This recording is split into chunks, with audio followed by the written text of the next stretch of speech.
वृंदावन और अधिक तो अब लोग जानने लगे राधा रमण राधा वल्लभ। हम तो उस समय पे भी राधा रमन जी गए जब 4-5 ही दर्शनार्थी होते थे। राधा वल्लभ जी में भी मुश्किल से 10-15 दर्शनार्थी होते थे। लोगों को पता ही नहीं था, केवल बिहारी जी जानते थे सब।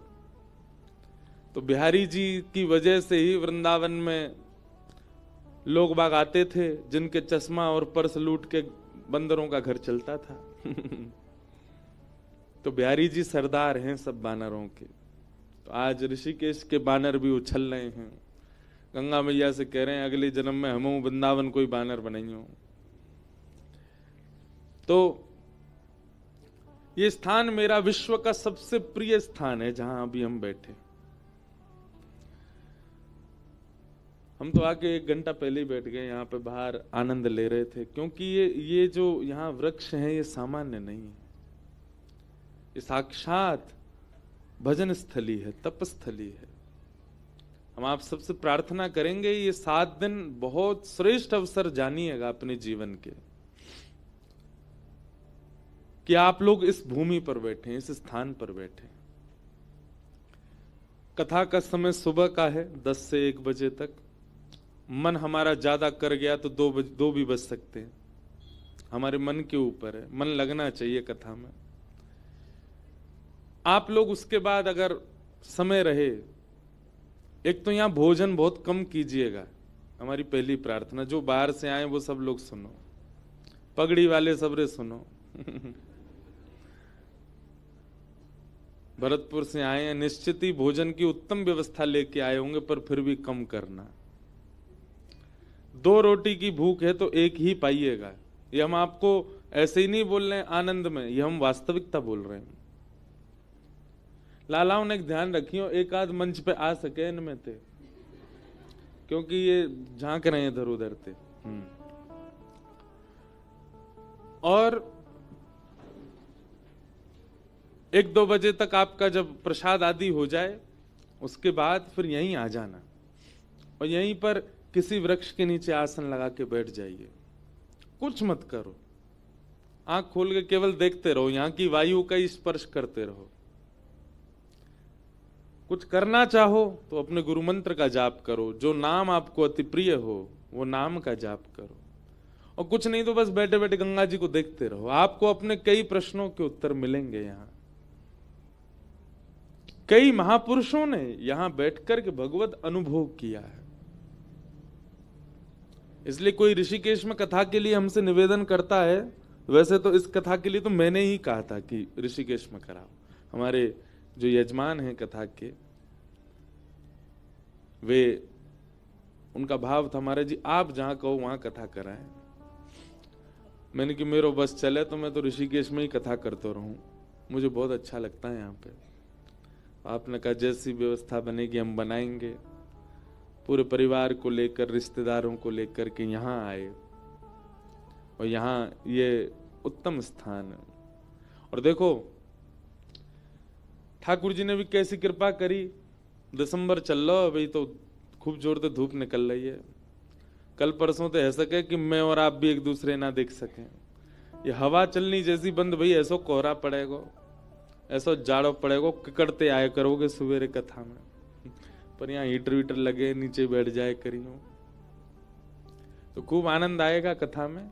इस स्थान का आप लोग बहुत जितना हो सके अवसर इसका ले लीजिए, ये सामान्य नहीं है। कथा के बाद थोड़ी देर यहाँ विराजो, धूप में ही बैठ जाओ, किसी वृक्ष के नीचे बैठ जाओ, भगवत स्मरण करो। शंख चक्र गदा पद्मधारी श्रीमन नारायण का स्मरण करो। मोर मुकुट वंशी धारी श्री बांके बिहारी लाल जी का स्मरण करो। एक तो होता है कि आपको कहीं बैठकर के ध्यान लगाना पड़ता है, पर यह भूमि ऐसे यहां बैठ गए तो ध्यान अपने आप लग जाएगा, क्योंकि इस भूमि के जो अणु हैं, जो कण हैं, जो यहाँ का वातावरण है अद्भुत है। तो हमारी दूसरी कथा है इस स्थान पर। परमानंद की बात है। आज प्रथम दिन है कथा का। बिहार पंचमी, विवाह पंचमी, ऐसे शुभ मुहूर्त पर कथा का प्रारंभ। वैसे तो जिस दिन कथा प्रारंभ हो जाए वही शुभ मुहूर्त है, पर शुभ दिन के दिन ही कथा का प्रारंभ हो तो निश्चित ही जिनका उत्सव आज मन रहा है वो निश्चित ही इस कथा से बड़े प्रसन्न है, इसीलिए अपने उत्सव की बधाई में हमको कथा दे रहे हैं। बिहारी जी ने आज वृंदावन में जितने लोग गए होंगे उनको कछु मिल रहा होगा, नहीं मिल रहा होगा, पर बिहारी जी ने अपने उत्सव की बधाई में हमको कथा दी है।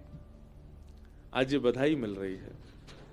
श्री राघवेंद्र सरकार ने अपने विवाह उत्सव की बधाई में हमको कथा प्रदान की है। इसको इसी बात से मानो कि ये हमको बधाई मिली है। आज प्रथम दिवस है कथा का। महात्म की हम थोड़ी चर्चा कर लें और फिर उसके पश्चात आज कथा को विराम देंगे। कल से रोज कथा 10 बजे से प्रारंभ होगी। आप सब लोग जल्दी उठ जाइए सवेरे और जल्दी उठ के गंगा जी में एक डुबकी लगाई ली हूं। महाराज सबरी आलस से नहीं जा रहा होगा तो नेक में चलो जाएगा। एक डुबकी में ही आंख खुल जाएंगी सबरी। नींद और नहीं आवेगी फिर 2 बजे तक। एक डुबकी लगाओ, तुरंत प्रसाद पाओ, थोड़ा बाल भोग हल्का करके, और यहाँ कथा में हम तो बाल भोग करेंगे, हम तो कथा के बाद ही पाएंगे कुछ।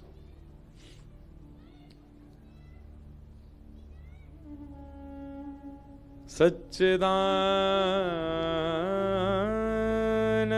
रूपाय विश्वोत्पत्त्यादि हेतवे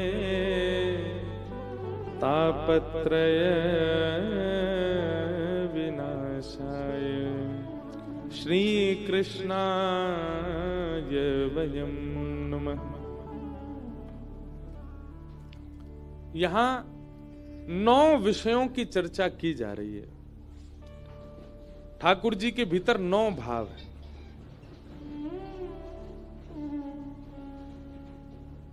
बिना मॉनसून के बादल गरज रहे हैं। हमने पहले कथा की थी ना यहाँ पे, तब मॉनसून था, तो अधिक मास में, तो यहाँ बादल वैसे ही गरज रहे थे। इस बार बादल नहीं गरज रहे तो जय गरजा रहे हैं। क्या निवेदन कर रहे थे? 9 तत्वों की चर्चा की गई। श्री ठाकुर जी में 9 तत्व हैं।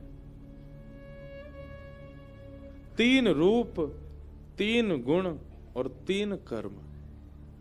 बहुत ध्यान से सुनिएगा। 3 रूप हैं ठाकुर जी के। आप भले ही ठाकुर जी की सेवा करते हैं, आपके ठाकुर जी किसी भी धातु के हैं, किसी भी, वो उनको चैतन्य ही मानना चाहिए कि नहीं साक्षात ठाकुर जी हैं। वो किसी भी रूप में हो, किसी भी भाव में हो, चैतन्य है। 3 रूप हैं ठाकुर जी के। सबसे पहला सत्य, वे साक्षात सत्य स्वरूप हैं। जब तक आप सत्य विश्वास ठाकुर जी पर नहीं करेंगे तब तक चैतन्य का अनुभव नहीं होगा। 3 बातें हैं, विश्वास, अनुभव और प्राप्ति। बहुत ध्यान से सुनिएगा। देवभूमि है, यहां कथा कुछ अलग ही होगी। वैसे सब जगह अलग ही होती है, पर यहां की कुछ और ही होगी। इसलिए हो सके तो बहुत सावधानी से बैठिएगा और एक व्यक्ति से बचिएगा, निद्रा देवी से। वो भरपूर रूप से आपके ऊपर आक्रमण करेंगी यहां पर, और कईयों पे कर भी चुकी हैं। हमको तो सब दिखता है मंच पे बैठे। आपकी जिम्मेवारी है, अगर आपके बगल वाले को निद्रा देवी आ रही हैं तो कथा में कोहनी मारने में आपको दोष नहीं लगेगा, उसको उठा दीजिए। उठ जाग मुसाफिर भोर भई, अब रैन कहां जो सोवत है। जो सोवत है सो खोवत है, जो जागत है सो। ये तो जगवे को स्थान है, ये सोवे को नहीं है। ये संसार से उठाने का स्थान है। तो 3 बातें, विश्वास, अनुभव और प्राप्ति। ये 3 सिद्धि हैं भगवत प्राप्ति की। गंगा जी से अभी अभी प्रेरणा में ये उत्तर मिला है। सबसे पहला विश्वास। विश्वास क्या करना है कि ठाकुर जी परम सत्य है। आपने जिस समय ठाकुर जी के प्रति सत्य का विश्वास कर लिया तो दूसरी सिद्धि अपने आप चढ़ जाओगे। क्या? चैतन्य का अनुभव। अनुभव किसे कहते हैं? जैसे आप लोग हिल रहे हो, डुल रहे हो, बैठे हो, खड़े हो, नाच रहे हो, खा रहे हो, पी रहे हो, ये क्या है? अनुभूति हो रही है, मुझे अनुभव हो रहा है। गंगा जी के स्पर्श से हवा बड़ी शीतल शीतल बह रही है, कैसे अनुभव हो रहा है? मेरी त्वचा को अनुभव हो रहा है। अभी हमारे सामने राधा रमन जी बैठे हैं, एक लाली के। ये राधा रमन जी कैसे ऐसे ही खड़े और 2-4 घंटा ऐसे ही खड़े रहेंगे। क्यों? क्योंकि पहली सिद्धि हमने चढ़ी नहीं है। क्या? विश्वास नहीं किया अभी। क्या? कि ये परम सत्य है। जैसे हम विश्वास करेंगे ये परम सत्य हैं तो दूसरी सिद्धि का अनुभव होगा। अनुभव होगा कि ये चल रहे हैं, फिर रहे हैं, हंस रहे हैं, दांत दिख रहे हैं, बैठ रहे हैं, हाथ सीधे कर रहे हैं। ये दूसरा रूप है ठाकुर जी का। तो विश्वास करो कि ये सत्य हैं। भगवत प्राप्ति की, जिसमें सबसे पहले विश्वास क्या करना है कि ये सत्य है।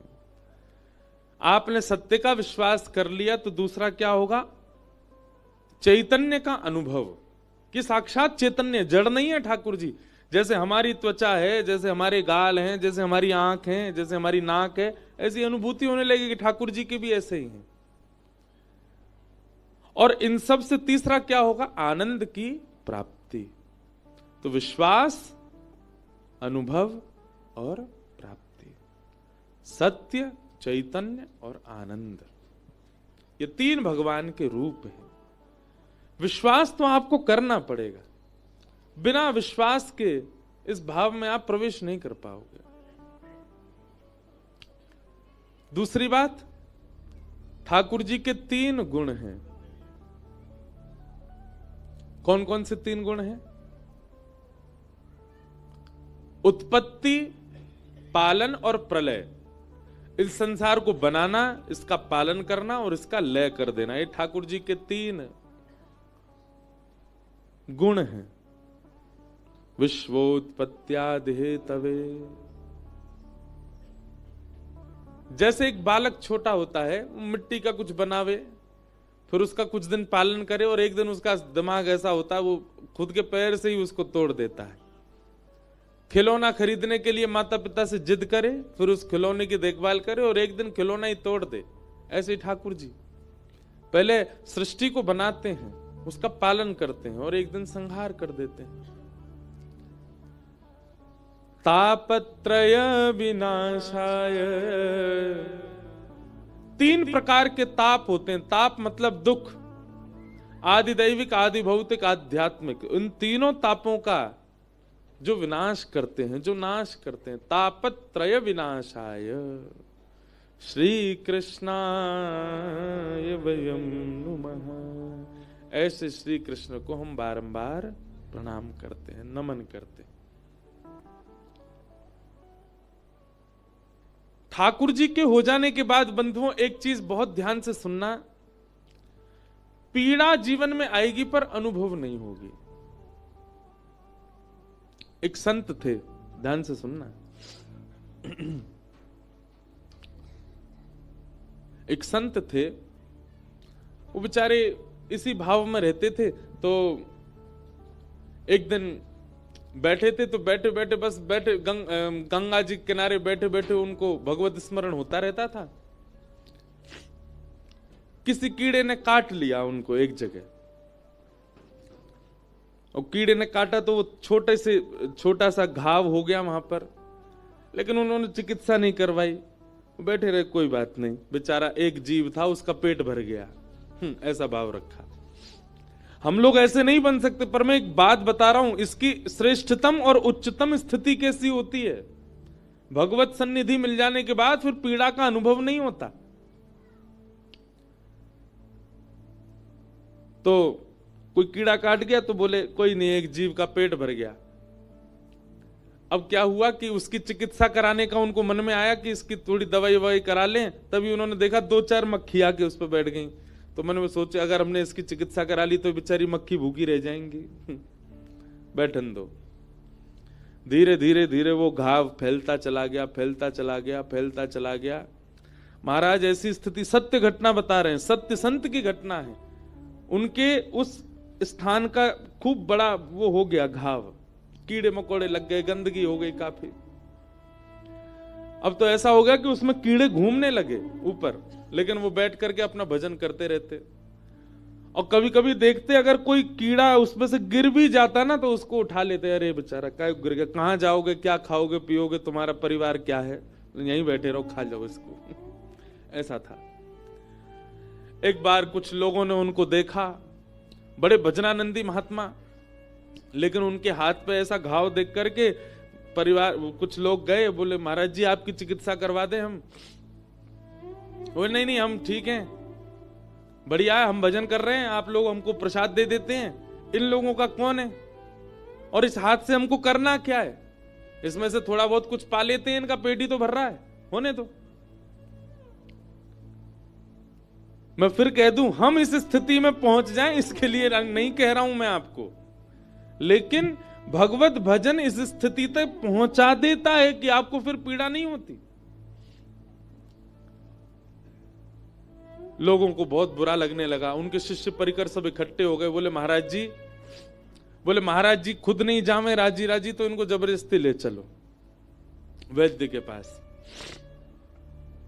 जैसे ही उनको ले जाने लगे महाराज उठा करके, तुरंत वो बोले अगर तुम लोग नहीं मानोगे, जबरदस्ती मुझे वैद्य के पास ले जाओगे, मैं श्राप दे दूंगा, तुम सबके परिवार का नाश हो जाएगा। महाराज जी का ऐसा कहते ही सबने छोड़ दिया, नहीं नहीं महाराज जी आप ऐसे ही रहो। अच्छा देखो संसार कितना विचित्र है, पत्नी के सिर में दर्द हो रहा हो या पत्नी को पीड़ा हो रही हो, नहीं जा रही हो डॉक्टर के पास, पति जबरदस्ती ले जाए और पत्नी रास्ता में कह दे तुमको कसम है मेरी मत लेके जाओ, पति फिर भी ले जाएगा। लेकिन संत महापुरुष भजनानंदी अगर यूं कह दे तुम्हारा नाश हो जाएगा तो ठीक है महाराज जी आप पड़े रहो, नहीं लेके जाएंगे, कोई बात नहीं। पत्नी बच्चों की ना करने पर भी हम ले जाते हैं, लेकिन कई बार साधकों के गुरुजनों के मना करने पर हम छोड़ देते हैं, कोई बात नहीं मना कर रहे हैं काय को ले जाए।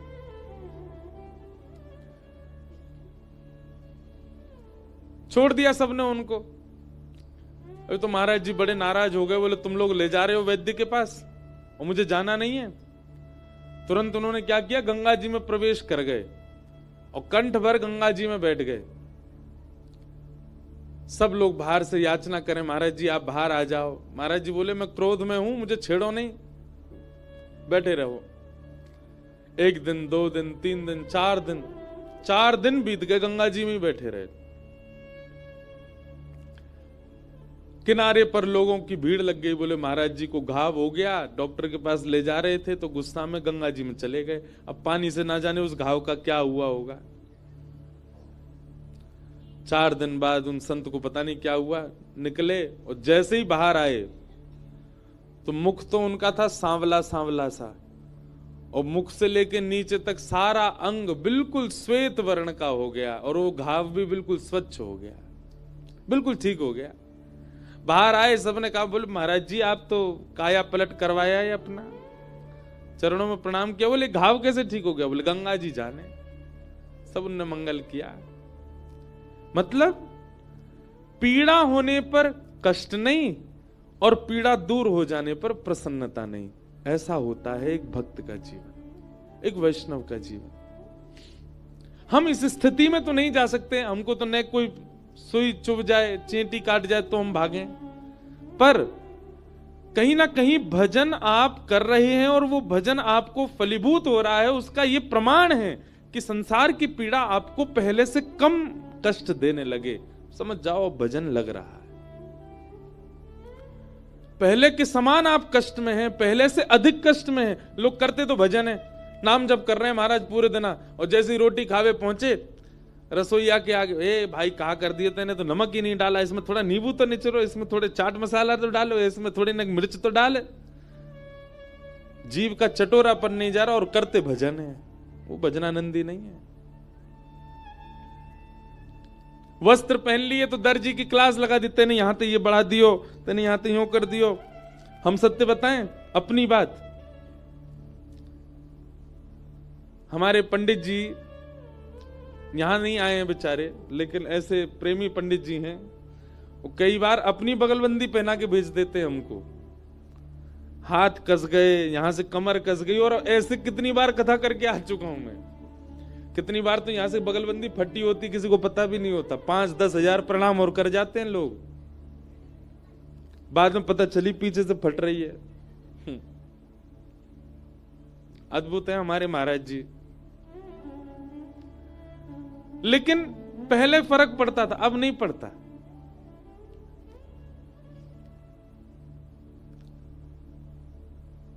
हमारे पंडित जी जो जिनकी मैं बात कर रहा हूं, वो एक बार गए वृंदावन में, बोले महाराज जी के लिए हम बगलबंदी बनवाएंगे मेरे लिए। तो स्वयं गए, जाकर के दुकान से बोले बढ़िया वाला कपड़ा दो।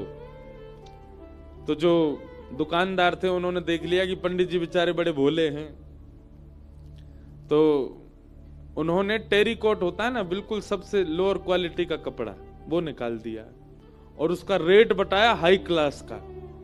बोले महाराज जी सबसे बढ़िया है ये। उन्होंने स्पर्श करके देखा, बोले हाँ तो बढ़िया। अब वो टेरिकॉट ऐसा होता है, कलप लगने का कागज बन जाता है वो पूरा।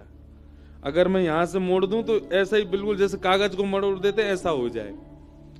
और हमारे पंडित जी लेके गए खूब सारे पैसे, 25 बगलबंदी सिलवा लाए हमारी, साल भर की पूरी। अब मैं व्यास मंच पे बैठ के उतरूं ना, तो वो बगलबंदी आगे से भी उड़े, पीछे से भी उड़े। मैंने कहा यार ये तुम क्या बनवा लाए हो? बोले महाराज जी सबसे महंगा कपड़ा है वृंदावन का।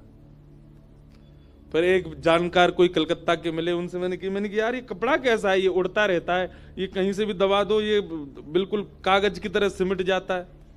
बोले महाराज जी ये तो टेरिकॉट है, वो भी 3rd क्लास वाला टेरिकॉट है।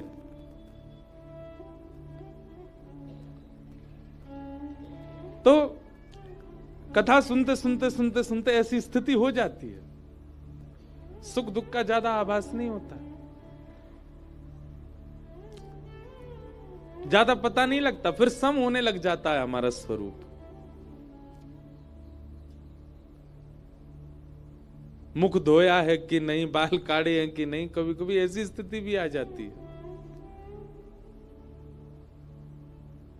समत्व चित्त में प्रकट कर देता है भगवत भजन।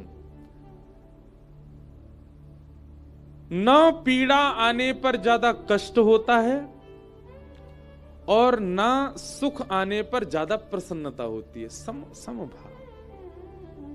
कोई माला पहना दे तो उसकी ज्यादा हाजी हजूरी नहीं, कोई गारी दे दे तो उससे निंदा नहीं। अगर ऐसा स्वभाव आपका धीरे धीरे बन रहा है तो आपका भजन लग रहा है, और लग नहीं रहा आपका भजन ठाकुर जी स्वीकार कर रहे हैं। लेकिन ना तो स्वभाव बदला, ना व्यवहार बदला, ना चित्त की स्थिति परिवर्तित हुई, राग द्वेष में अभी भी पड़े हुए हैं, तो आप भजन छोड़ दीजिए, आपके लिए भजन नहीं है।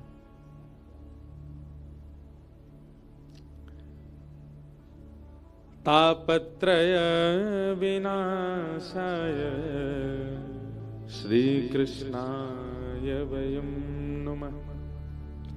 ऐसे 3 तापों का उपसमन्वय करने वाले भगवान श्री कृष्ण को हम बारंबार प्रणाम करते हैं, वंदन करते हैं। भागवत जी का महात्म हम कर देते हैं पूर्ण। भागवत जी के महात्म का पहला श्लोक। तत्पश्चात कथा आती है कि नारद जी महाराज बद्रीनाथ गए और बद्रीनाथ जाकर के उन्होंने सनत कुमारों से कहा, अहम तुम पृथ्वीं यातो ज्ञात्वा सर्वोत्तमामिति पुष्करम च प्रयागम च काशं गोदावरी तथा हरिक्षेत्रे कुरुक्षेत्रे श्रीरंगम सेतुवंदनम एवमादिषु तीर्थेषु ब्रह्ममाणि इतस्ततः। जिस प्रकार हम लोग विदेश की बड़ी प्रशंसा सुनते हैं तो वहां की बड़ी चर्चा करते हैं, कोई आदमी हमारे घर का विदेश गया हो आगे फूले नहीं समाता, हम वहां गए थे, ऐसा था ऐसा। इस कथा में विदेश से भी बहुत लोग, एक बहन तो ऑस्ट्रेलिया से आई है कथा सुनने, इनके यहाँ लाल जी विराजे बड़े भाव से। इनको पता चला ऋषिकेश में कथा है तो आ गई यहाँ। कई लोग बाहर से भी आए हैं कथा सुनने, सबका स्वागत। वो कनाडा से आए हैं, दूर बैठे हैं।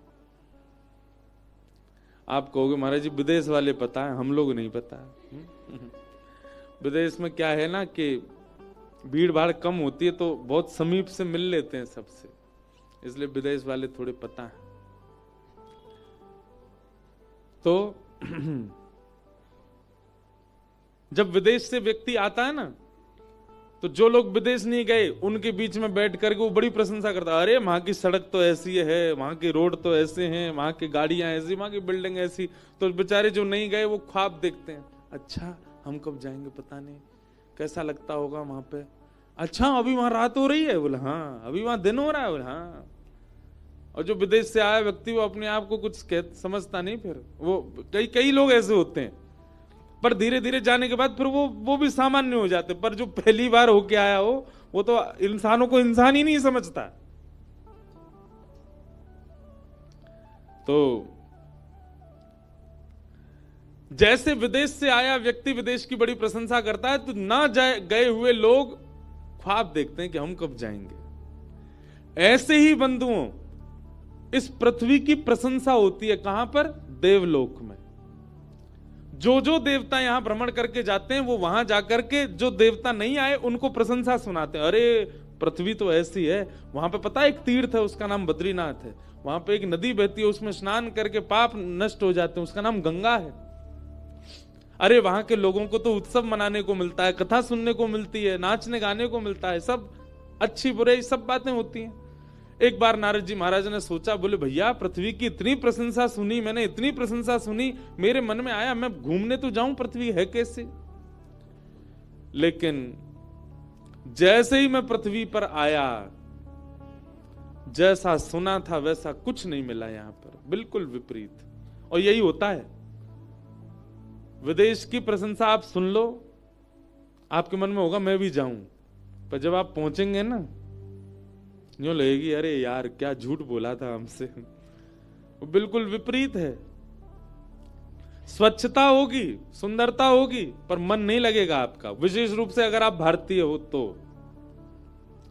हमारी तो स्थिति ऐसी होती है, हम विदेश जाते हैं तो उल्टी गिनती गिनते हैं, अब कितने 15 दिन और रह गए, 14 दिन और रह गए, 10 दिन और रह गए, 1 हफ्ता और रह गया, 5 दिन। जिस दिन अंतिम दिन होता है ना वापस आने का, उस दिन तो नींद ही नहीं आती रात में, अब कब भारत पहुंचे, कब हवाई जहाज उतरेगा दिल्ली, कितना अच्छा लगेगा, आहा।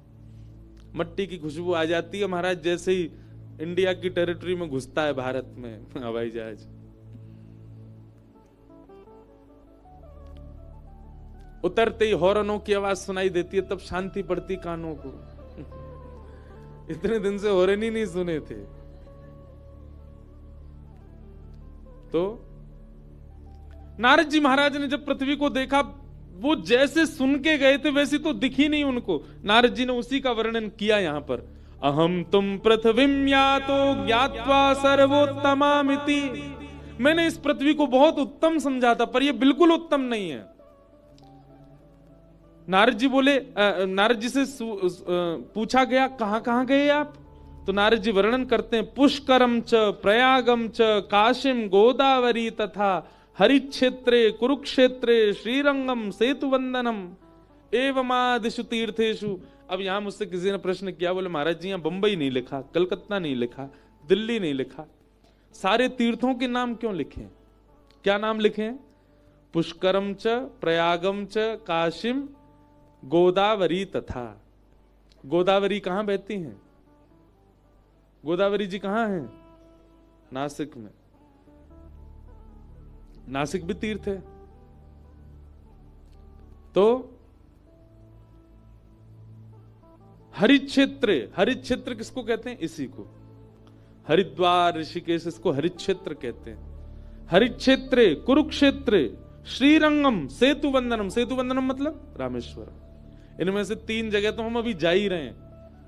ये कथा ऋषिकेश में, ऋषिकेश में 12 को पूर्ण करके फिर वृंदावन में कथा साल में हम भी एक बार कराते हैं। तो पूज्य श्री मलुक पीठ वाले महाराज जी की कथा है 15 तारीख से 21 तक। और फिर 21 को वहां वृंदावन में महाराज जी कथा पूरी होगी, 24 से फिर रामेश्वरम में कथा है 31 तक। 31 को रामेश्वरम में राम कथा है, राम कथा 31 को वहां पूरी होगी। फिर 2 तारीख से काशी बनारस में कथा है, बनारस में कथा पूरी होगी 8 तारीख को। 8 को पूरी करके फिर 11 से श्री गिरधर लाल जी का जन्मोत्सव नाथद्वारा, नाथद्वारा में कथा 17 को पूरी होगी। और फिर 22 से श्री द्वारिका धाम। दिसंबर और जनवरी हमारे सारे तीर्थों में ही निकलने वाले हैं। ऐसा सुंदर विश्राम 2024 का, और उससे भी ज्यादा सुंदर प्रारंभ 2025 का। और ये सब गिरधर लाल जी की कृपा है, उन्हीं की कृपा से होगा। हम चाह रहे हैं ऐसा जीवन सबको है जाए, हम बहुत आनंद में रहते हैं, बहुत सुख में रहते हैं। हमारे लाल जी खूब डुलाते हैं हमको।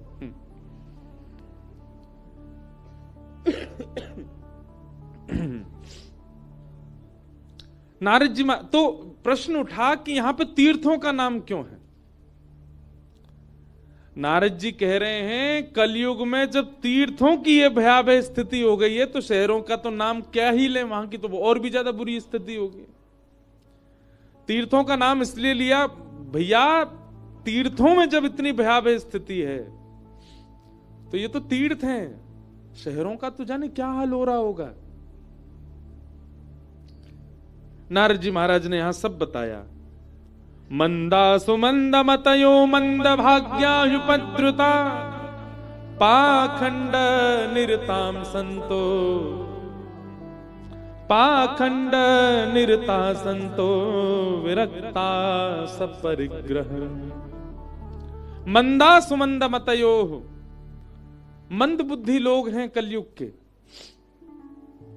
मंद बुद्धि, आप कहेंगे महाराज जी आप भी तो कलयुग में ही हो, आप भी सब कलयुग में ही हो। सबको मंद बुद्धि नहीं कहा, पर अधिकतर लोग मंद बुद्धि हैं। इधर देखो सब लोग ध्यान से सुनो। तंबाकू के ऊपर क्या लिखा है आजकल सरकार ने?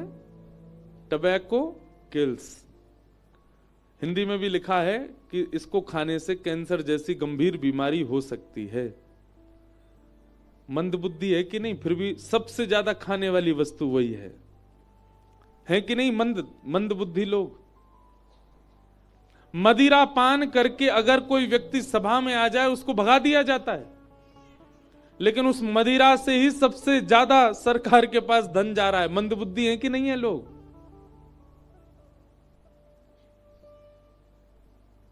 लोग इस प्रकार तक मंद बुद्धि में जा चुके हैं कि अब क्या बताएं हम आपको, कहां तक पहुंच रहे हैं लोग। इस भूमि पर ऐसे कैसे देश हैं जहां पर मानवों को भी खा लिया जाता है। हमने एक अपने पॉडकास्ट में एक बात कही थी कि कलयुग का अंत, कलयुग का प्रारंभ इतना खतरनाक है तो कलयुग का मध्य कितना खतरनाक होगा, और अंत की तो सोचो ही मत। मन में एक भावना आई थी कि ऐसा कलयुग में समय आएगा कि जब हम लोगों को, घर के लोगों को पता चलेगा ना कि हमारा कोई वयोवृद्ध अब बेचारा बूढ़ा हो गया, अब इसकी मरणासन अवस्था हो गई, तो हम लोग मन में विचार करेंगे इसका भैया 1-8 करोड़ रुपया मिल जाएगा, इसको रेस्टोरेंट में बेच के आए, कुछ लोग इसको भी पालेंगे।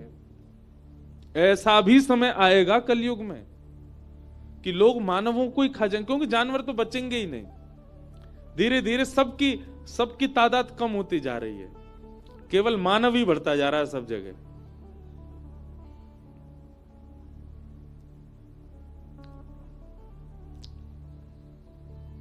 मंद बुद्धि हैं हम लोग, और मंद भाग्यायुपद्रुता, भाग्य भी हमारा मंद है। पाखंड निरताः संतोः, यहां पर आज की डेट में वास्तविक संत कौन है यह पहचान पाना भी मुश्किल है।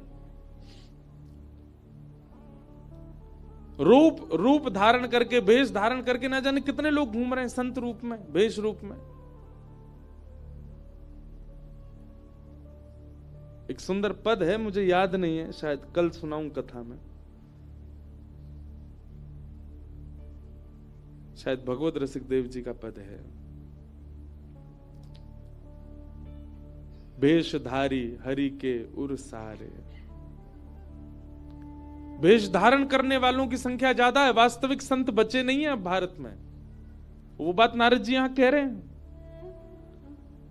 और क्या कह रहे हैं? कन्या विक्रयणो लोभात दंपति नाम च कलकनम। एक विवाह का क्रम कन्या विक्रय बन चुका है। लड़का जितना ज्यादा पढ़ा लिखा होगा उतनी महंगी कन्या मिलेगी। भागवत जी में इसका उल्लेख कर दिया। कई घर के लोग तो बच्चों को पढ़ाते ही इसीलिए, पढ़ लिख के अच्छा बन तो अच्छे घर की बहू लड़की आवे, ज्यादा दहेज लेके आवेगी। हम तो पूरी दुनिया में घूमते हैं, कई जगह ऐसा भी सुना गया, विवाह क्यों नहीं किया वहां पर? अरे महाराज जी हमारा बेटा जो है वो डॉक्टर है, वो लोग इतना ही दे रहे थे, डॉक्टर के हिसाब से तो इतना तो बनता है, अच्छा इसीलिए डॉक्टर बनाए थे। कन्या विक्रयणो लोभात दंपति नाम च कलकनम। ये सब बातें नारद जी महाराज पृथ्वी पर देख रहे थे और देख करके मन को बहुत दुख हुआ। नारद जी महाराज भ्रमण करते करते जैसे ही वृंदावन पहुंचे, वृंदावन जाते ही उन्होंने देखा यमुना जी के तट पर एक परम सुंदरी बैठी है और उसकी गोद में 2 वृद्ध लेटे हैं। वो सुंदरी भक्ति महारानी है और गोद में उसके पुत्र ज्ञान और वैराग्य। नारद जी बोले, देवी आप मां होकर के युवा और आपके पुत्र दोनों वृद्ध क्यों?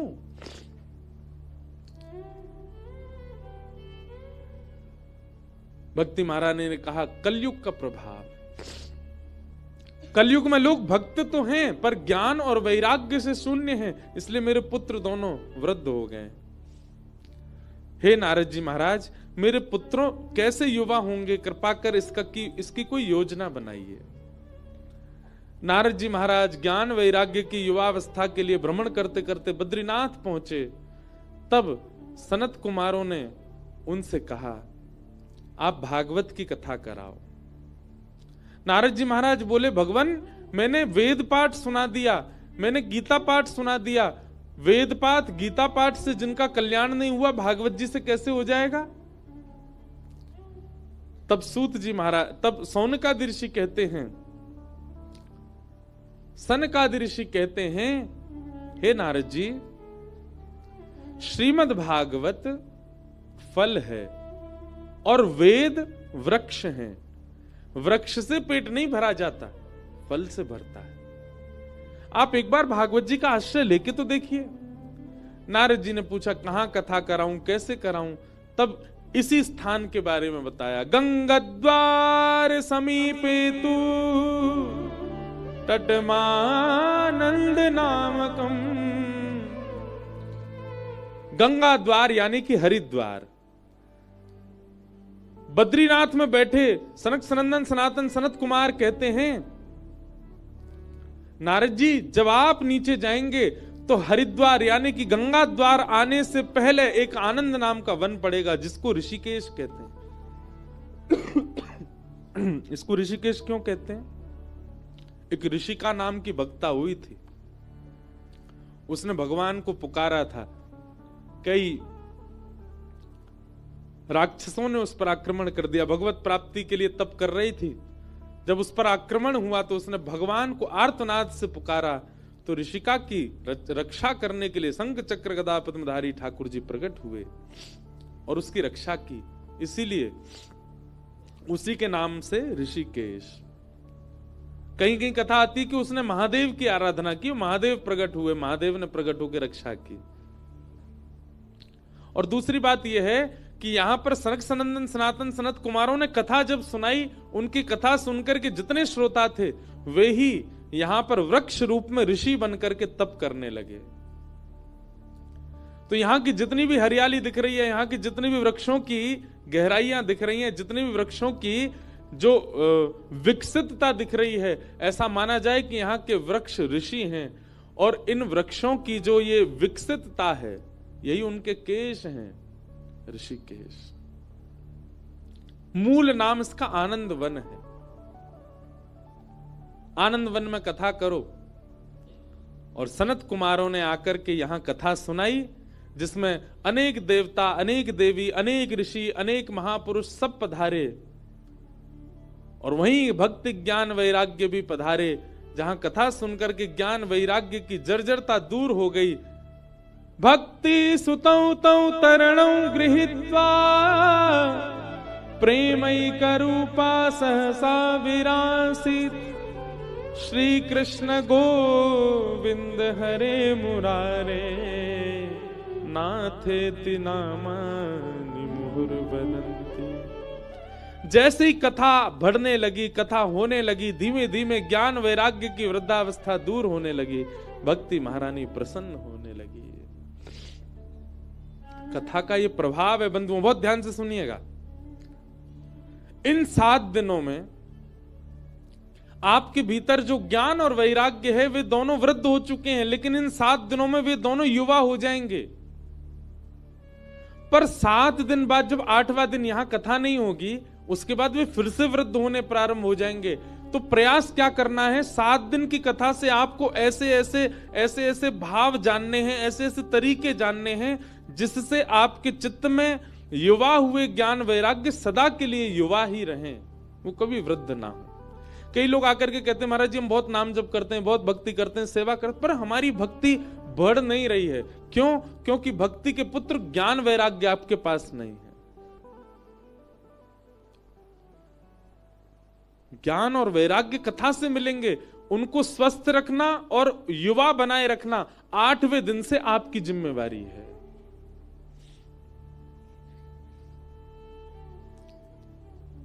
और होगा, कैसे होगा? भगवान नाम से, भगवान कथा का नित्य चिंतन करते रहो, और ये चिंतन की भूमि है, यहां जितना ज्यादा हो सके उतना चिंतन करो। ब्रज के नंद लाला राधा जी के सांवरिया, सब दुख दूर हुए जब तेरा नाम लिया। ब्रज के नंद लाला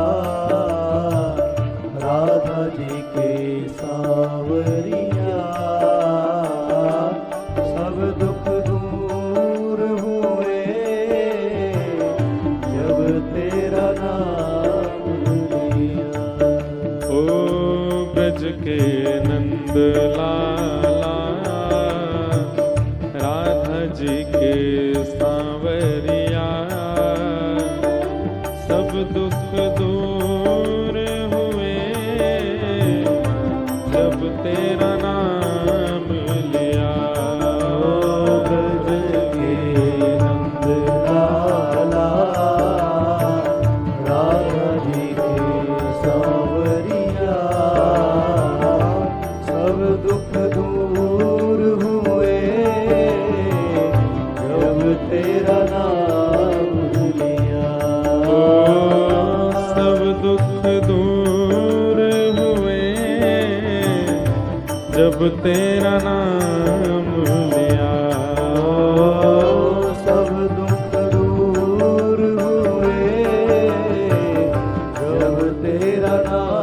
बोल वृंदावन बिहारी लाल की।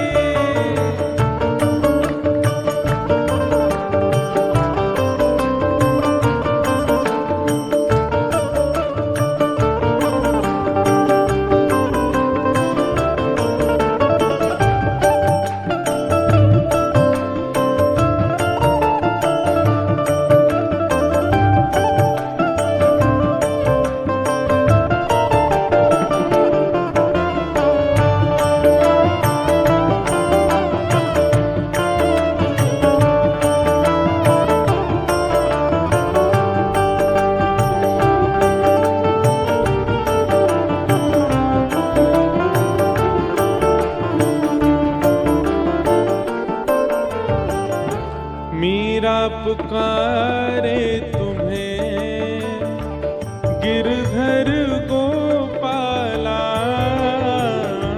मीरा पुकारे तुम्हें गिरधर गोपाला।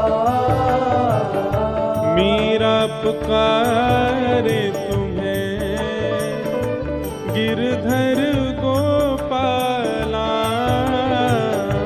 पिया पुकारे तुम्हें गिरधर गोपाला।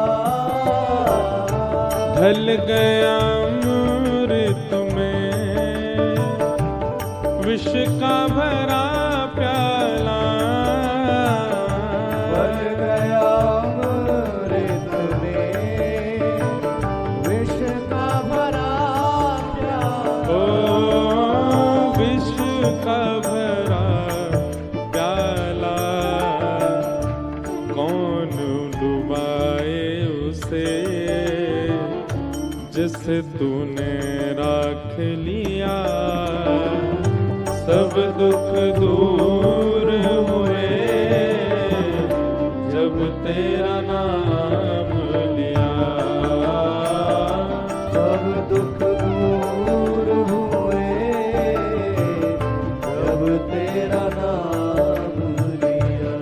ओ सब दुख दूर हुए जब तेरा नाम लिया। सब दुख दूर हुए जब तेरा करताल बजा के गाओ।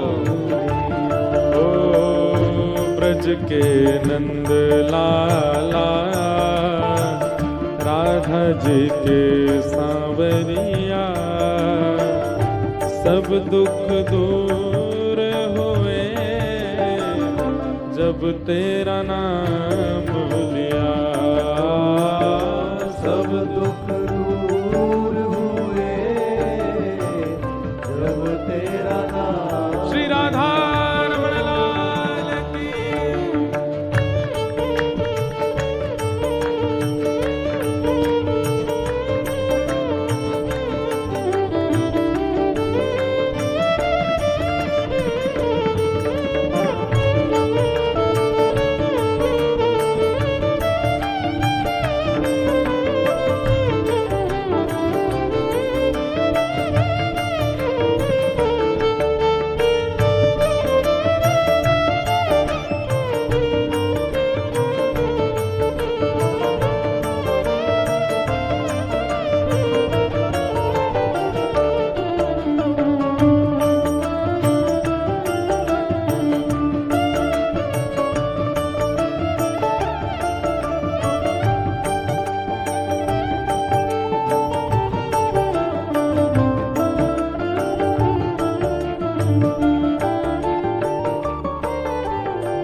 देख रहे हो तुम मेरे दुखड़े सारे। देख रहे हो तुम मेरे दुखड़े सारे। देख रहे हो तुम मेरे दुखड़े सारे।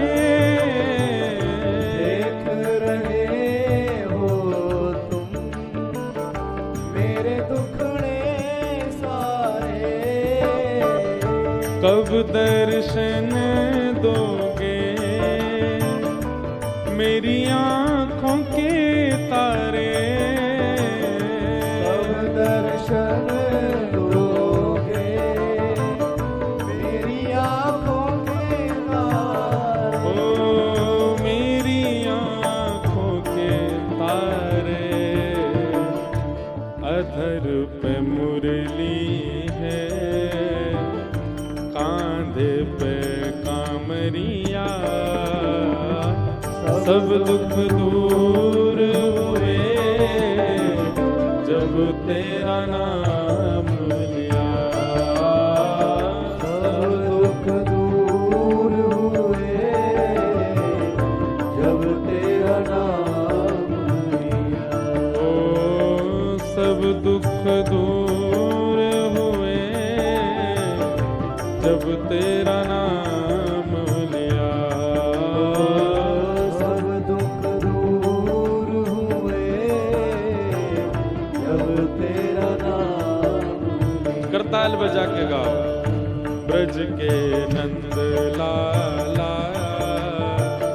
राधा जी के सांवरिया, सब दुख दूर हुए जब तेरा नाम लिया। सब दुख दूर हुए जब तेरा नाम लिया। गोविंद मेरो है, गोपाल मेरो है, गोविंद मेरो है, गोपाल मेरो है। हाँ गोविंद मेरो है, गोपाल मेरो है। गोविंद मेरो है, गोपाल मेरो है। राधा रमण बिहारी नंदलाल मेरो है,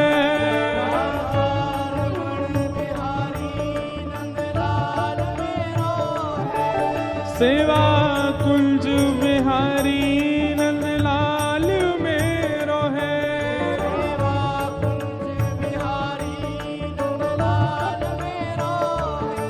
मेरा राधा कुंज बिहारी गोपाल मेरो है, मेरा कुंज बिहारी गोपाल मेरो है। प्यारो बांके बिहारी नंदलाल मेरो है। प्यारो बांके बिहारी नंदलाल मेरो है। ओ गिरिवर धारी गोपाल मेरो है। गिरिवर धारी गोपाल मेरो हे गोविंद मेरो है, गोपाल मेरो है।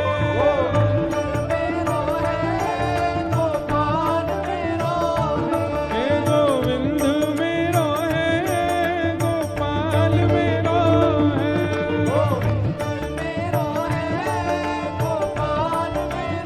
हे गोविंद मेरो है, गोपाल मेरो है।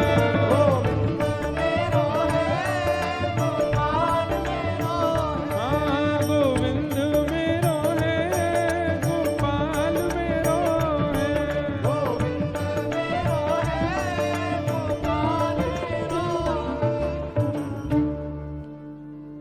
देख रहे हो तुम मेरे दुखड़े सारे। हमारा दुख कोई और नहीं है नाथ, हमारे दुखड़े कोई, हम आपसे ये थोड़ी कह रहे हैं कि हमारी पीड़ा दूर करो, हमें धन संपत्ति बहुत ज्यादा दे दो। ये पीड़ा भक्त कभी नहीं कहता ठाकुर जी से। भक्त की एक ही पीड़ा है, क्या?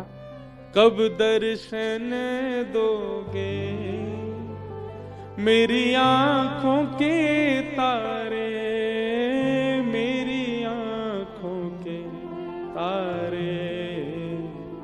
अधर पे मुरली है, कांधे पे कामरिया,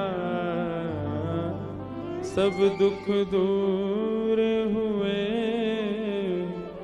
जब तेरा नाम। इस प्रकार भागवत की कथा श्रवण से भक्ति का ताप दूर हुआ, ज्ञान वैराग्य दोनों युवा हुए और महात्मा का प्रथम भाव यहां विश्राम हुआ। महात्मा का दूसरा भाव, जहां गोकर्ण जी महाराज की गीता सुनाई गई, आत्मदेव नाम के यहां कोई संतान नहीं थी, तब एक संत के आशीर्वाद से एक फल उनको प्राप्त हुआ, पर वो फल उन्होंने अपनी पत्नी को दिया, खिलाया नहीं, दे दिया, बोले खा लो। पत्नी ने वो फल गैया को खिला दिया, तो गैया के गर्भ से तो बालक प्रकट हुआ जिसका नाम था गोकर्ण। एक बात हमारी एक बहुत ध्यान से सुनेंगे बंधु, संत वैष्णव वक्ता विप्र भगवत भक्त, ये लोग जब आज्ञा देते हैं ना, तो इनकी आज्ञा नहीं होती है, वो भगवत आज्ञा होती है, उसको मानना चाहिए। कई बार हमें लगता है कि नहीं, इनकी बात उचित नहीं है, हमारा भाव प्रधान होना चाहिए, तो कहीं ना कहीं आपको फिर दुविधाओं का सामना करना पड़ सकता है। और दूसरी बात, गुरु कभी आज्ञा नहीं देते हैं, बल्कि उस क्रिया को करने की सामर्थ्य भी देते हैं। आपसे किसी गुरु ने आज्ञा की, आपके गुरु ने आज्ञा की, कोई भी आज्ञा कर दी, जाओ जगन्नाथपुरी में जाकर के 1000 वैष्णवों का भोजन कराओ। अब आप कहोगे हम पे तो अगले सप्ताह भोजन घर में बनाने के तो धन नहीं है, गुरु जी कह रहे हैं 1000 वैष्णवों को पवाओ। हमारी बात अब विश्वास से मानिएगा, आप उस पर विचार मत कीजिएगा। गुरु ने आज्ञा कर दी, निकल जाओ। अब जो होगी गुरु जी आज्ञा है, व्यवस्था होगी, और होगी व्यवस्था। विश्वासो फलदायक। गुरुजन आज्ञा नहीं देते, वैष्णव आज्ञा नहीं देते, संत जन आज्ञा नहीं देते, वक्ता आज्ञा नहीं देते, विप्र आज्ञा नहीं देते, वे सामर्थ्य देते हैं। जो वे कह रहे हैं वो पूर्ण होगा। आप उस पर विश्वास करके करो बस। हमारे एक से एक उद्योगपति कथा कराते हैं, खूब धनवान लोग। कई लोग कहते हैं महाराज जी इसका मतलब निर्धन लोग कथा नहीं करा सकते। अब हम ऐसी एक जगह कथा करके आए हैं, आपको क्या बताएं।